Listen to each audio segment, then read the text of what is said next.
नमस्कार दोस्तों। दोस्तों, एक बड़ा इंटरेस्टिंग सवाल आज मेरे पास आया है। मेरे मित्र का सवाल था एक्चुअली ये। तो मुझे लगा यार, ये इतना इंटरेस्टिंग सवाल है कि इसे बहुत सारे लोगों को जानना चाहिए।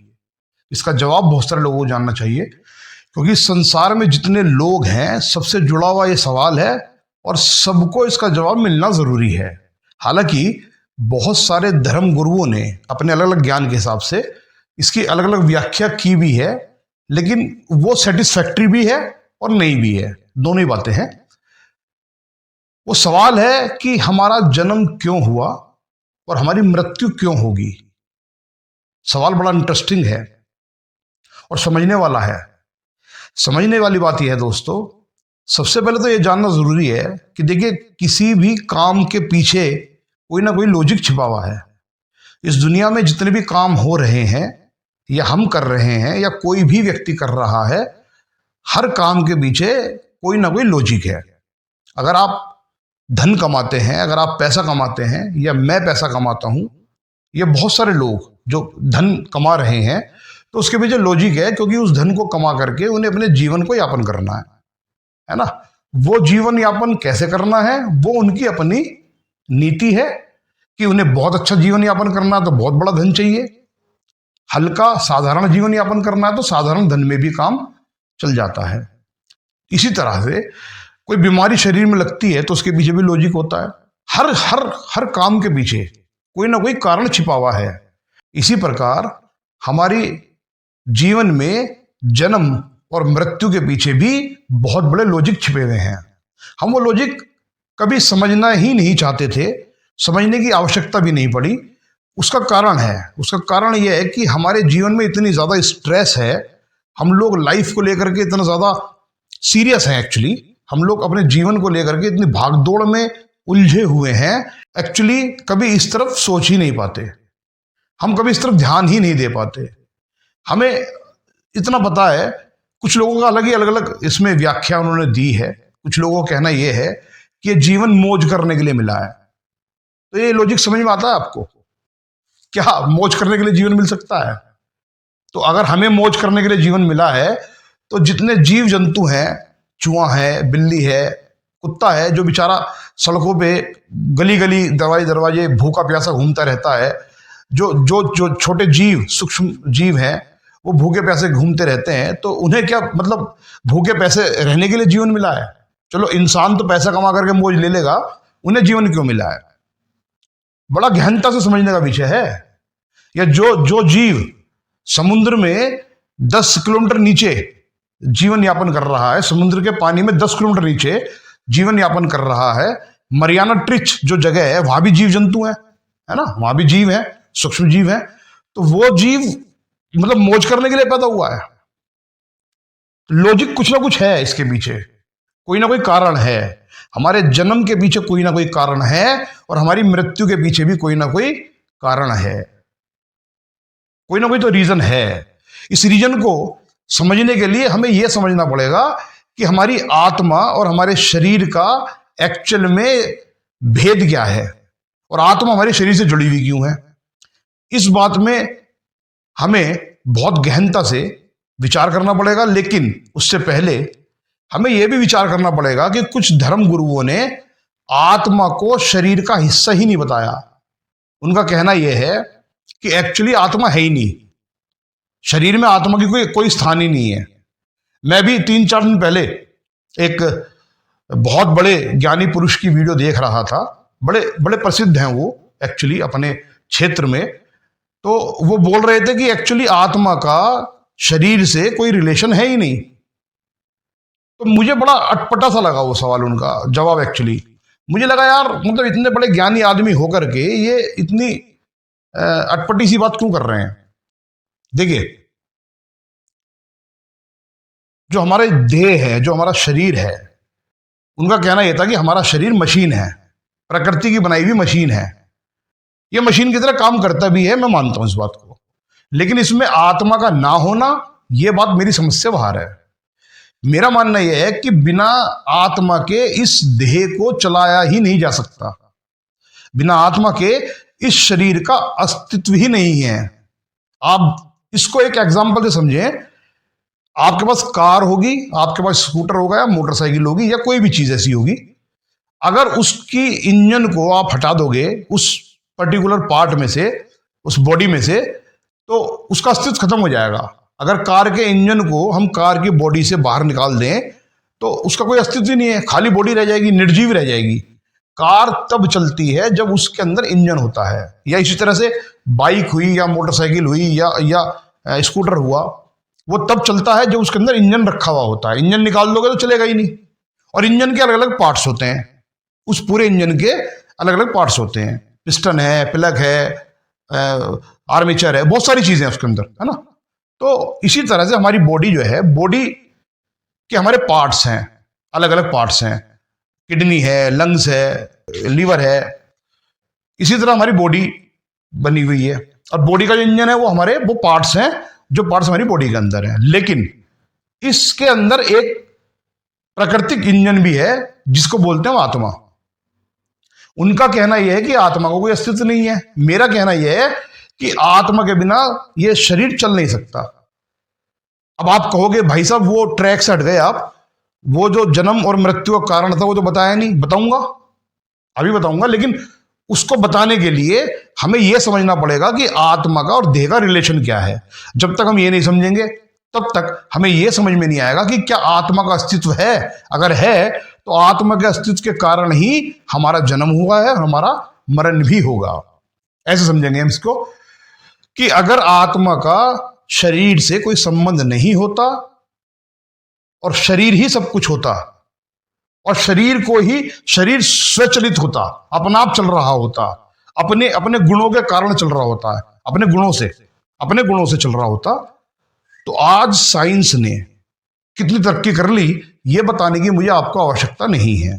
आज साइंस बहुत ऊपर जा चुका है।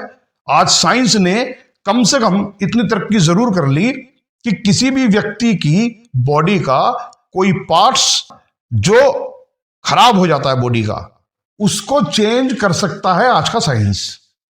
और ऐसा प्रैक्टिकली हो रहा है और हर शहर में हो रहा है ना।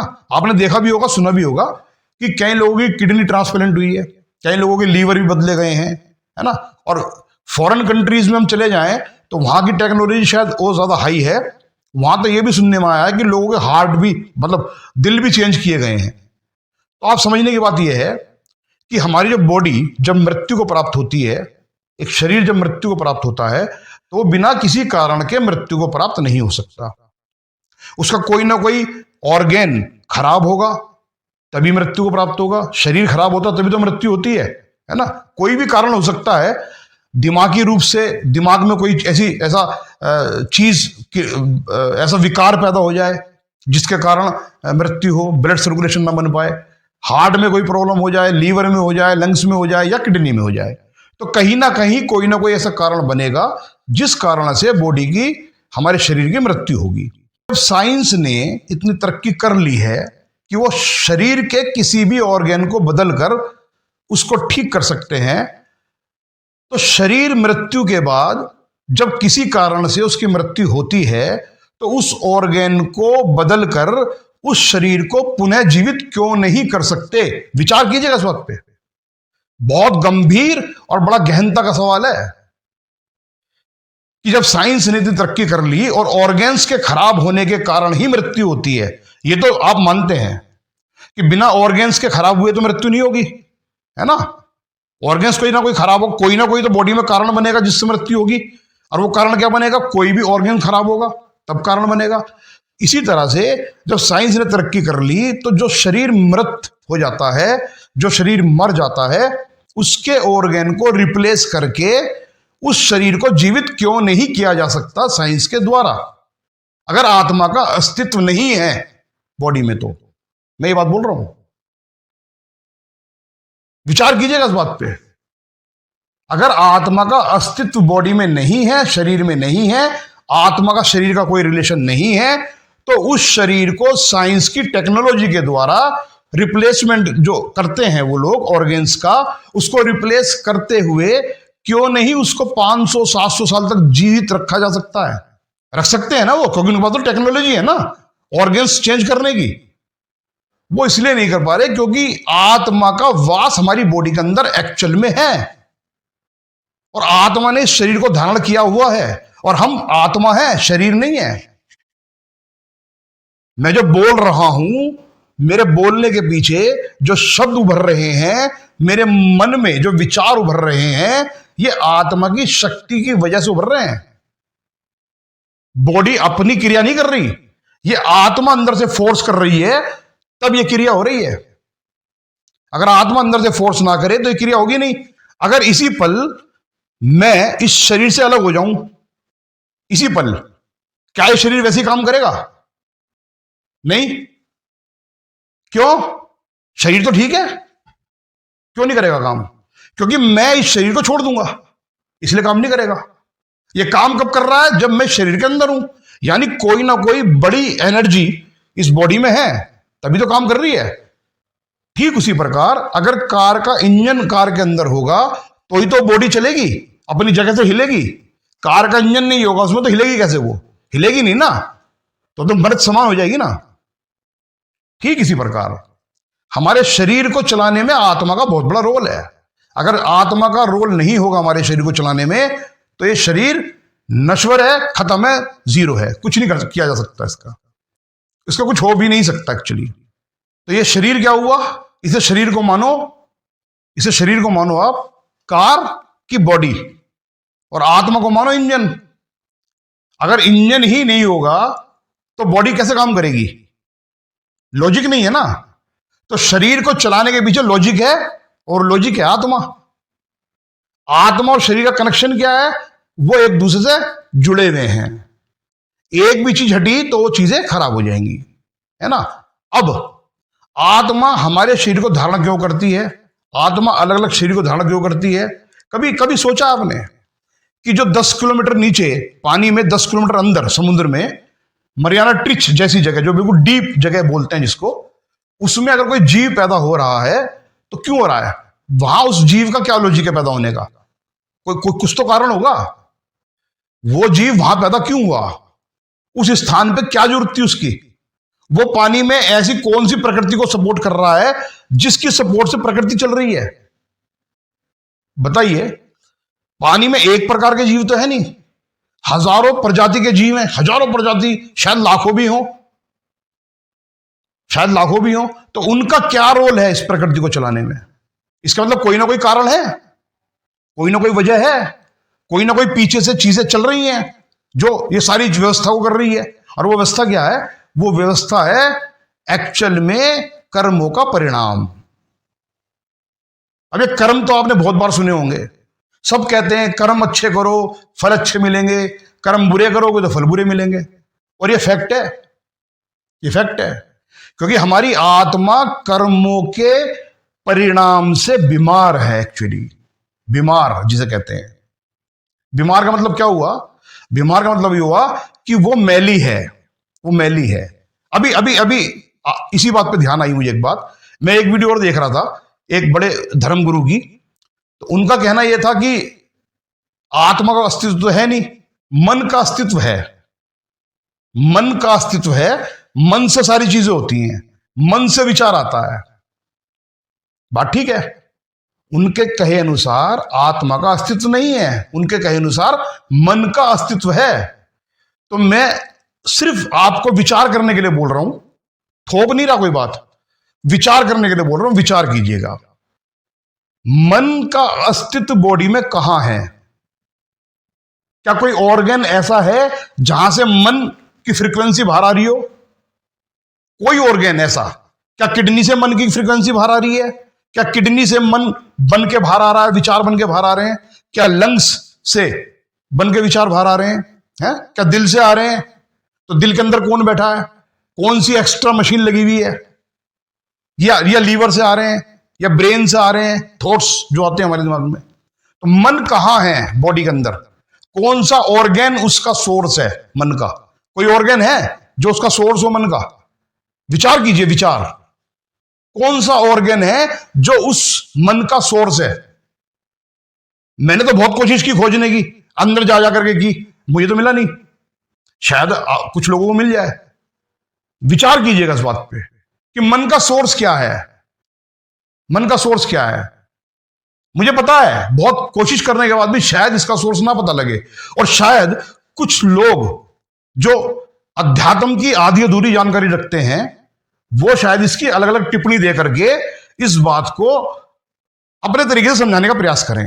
लेकिन वास्तविकता में बताता हूं आपको क्या है। मन और आत्मा का जो रिलेशन है वो एक है। मन जो है वो आत्मा की फ्रीक्वेंसी से बाहर आता है। आत्मा के थॉट्स है मन।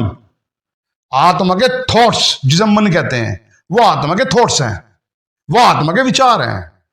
आत्मा ज्ञानी है, आत्मा दृष्टा है, और आत्मा ही सब कुछ है। और आत्मा हमारे अंदर है। आत्मा हमारे अंदर है ना। अंदर से मतलब मैं आत्मा हूं, आप आत्मा हो, देह नहीं हो। देह नहीं हो। अगर देह होते, अगर शरीर होते तो अपने हिसाब से शरीर अपनी पूर्ति करता और मृत्यु को प्राप्त नहीं होता। मृत्यु को प्राप्त नहीं होता। एक कुर्सी लकड़ी की, उसके अंदर आत्मा नहीं है। अपनी मर्जी से टूटती है?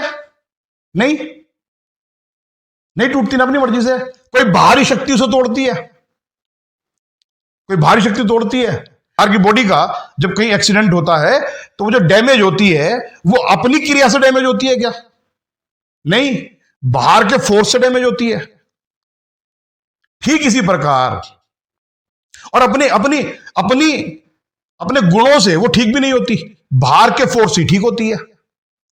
बाहर के फोर्स से ही ठीक होती है। आप समझिएगा, एक कुर्सी टूट गई लकड़ी की तो अपनी मर्जी से नहीं टूटी, क्योंकि उसमें ज्ञान ही नहीं है, क्योंकि उसमें कोई शक्ति नहीं है। वो निर्जीव है। वो निर्जीव है और अपनी मर्जी से ठीक भी नहीं हो सकती, क्योंकि उसमें गुण ही नहीं है, उसमें शक्ति नहीं है।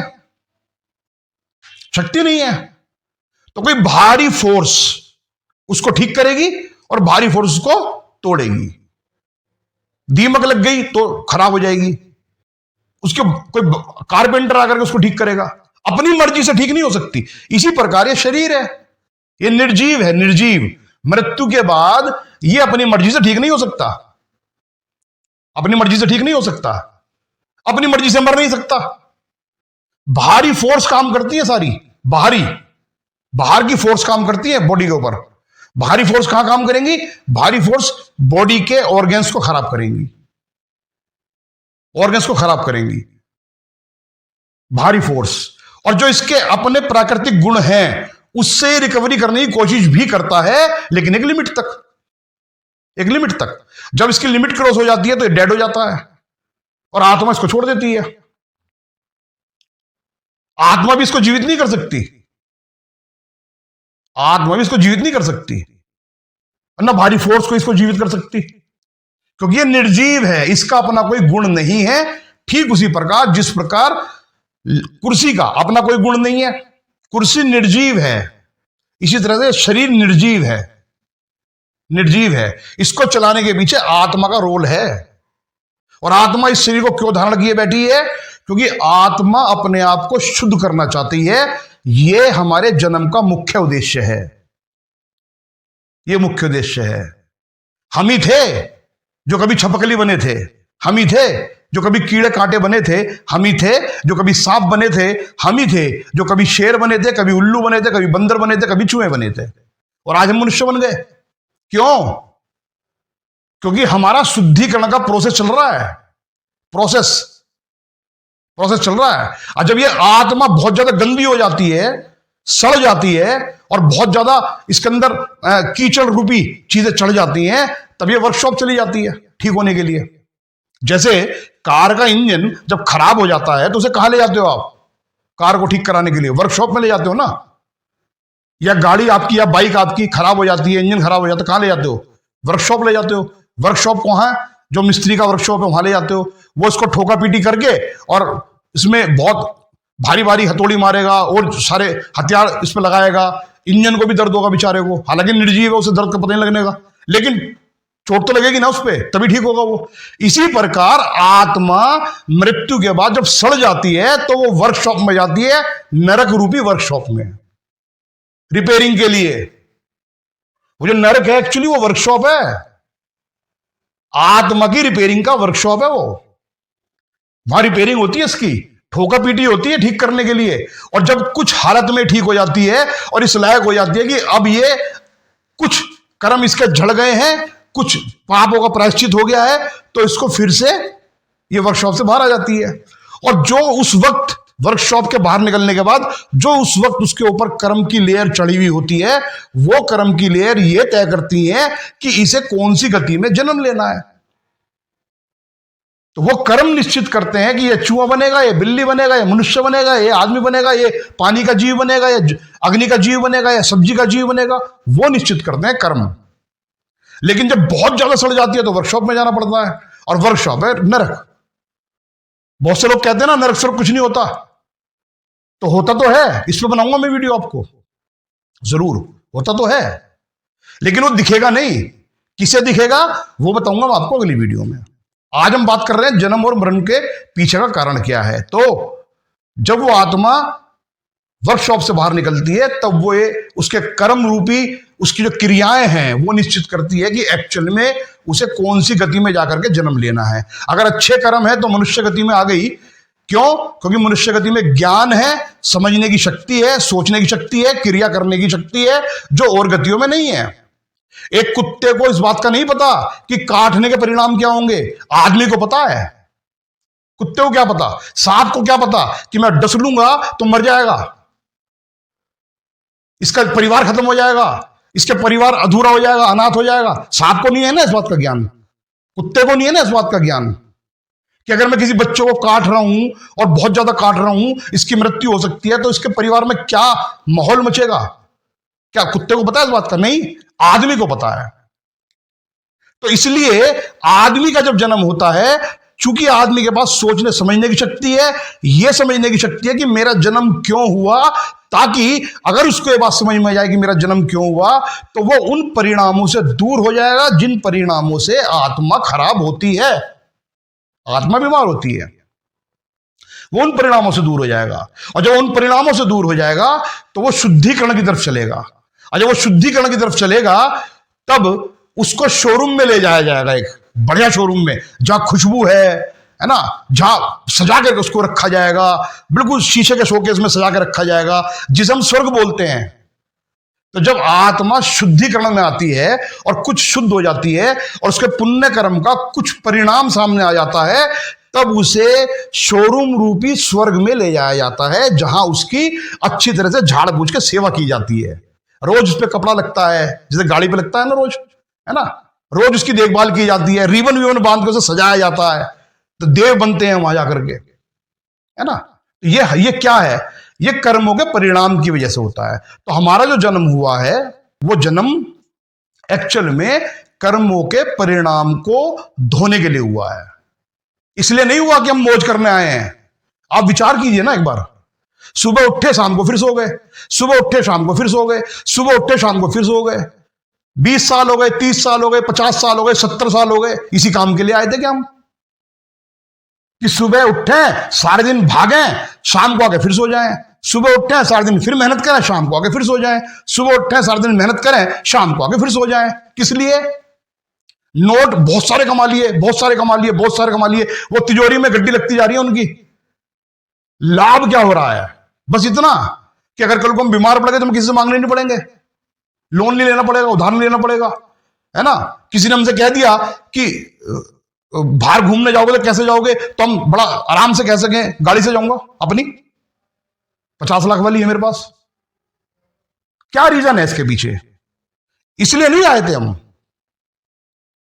इसलिए नहीं आए थे हम, इसलिए आए थे कि हम पैदा होने के बाद अपने कर्मों को सुधार सकें और अगली गति जो हमें मिले वो बढ़िया मिले। और एक समय ऐसा आ जाए जब हमारे सारे कर्म पूरी तरह सुधर जाएं, तब क्या होगा उसके बारे में भी वीडियो बनाऊंगा।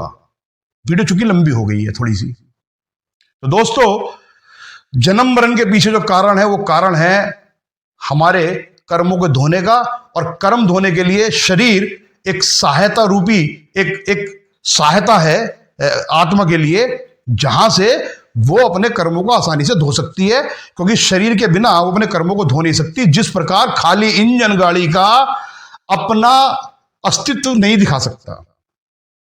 खाली इंजन थोड़ा दौड़ेगा सड़क पे, कहीं ना कहीं बॉडी में रखोगे तभी तो उसकी क्रिया बनेगी। खाली इंजन को दौड़ा सकते हो क्या आप? उस पर बैठ सकते हो क्या आप? नहीं, खाली इंजन नहीं, उसको बॉडी में रखना पड़ेगा। और बॉडी थोड़ी सी सजी हुई हो, अच्छी हो, तो जितनी बढ़िया मजबूत बॉडी होगी उतनी तेजी से वो मंजिल तक पहुंचा देगी।